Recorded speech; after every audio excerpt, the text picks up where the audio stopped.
आजची बोणी तर झाली पण फक्त 25 रुपयाची. सो नमस्कार, मी आरीबाई प्रियंका. जे मी आता मार्केटमध्ये स्टॉल ओपन केलंय त्याचं आपण बघणार आहोत की माझं 30 दिवसात स्टार्टअप होतंय की नाही होत आहे. ऑनलाईन तर ऑर्डर खूप होत्या, खूप म्हणजे खूपच. पावसाचं वातावरण होतं आणि माझ्याकडे लिटरली 18 ते 20 किलो होते. सो मी आज ऑटोनेच गेली आणि मग पोस्टामध्ये पूर्ण पार्सल दिले. पोस्टामध्ये पार्सल दिल्यानंतर घरी येऊन जेवले आणि स्टॉलवरती गेली.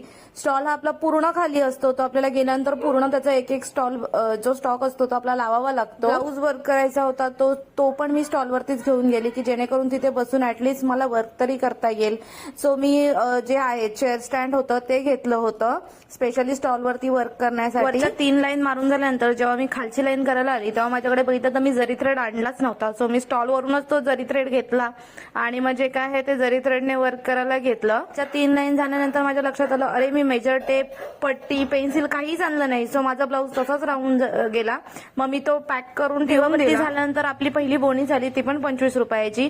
ती कस्टमर होती, ती पहिल्या दिवशी आपल्याकडे तिला माहित पडलं होतं की लेसचं दुकान ओपन झालंय. तो मला पण होप आली की जसं सगळ्यांना माहित पडेल तसतसे कस्टमर्स येतील. सो आजच्यासाठी बाय.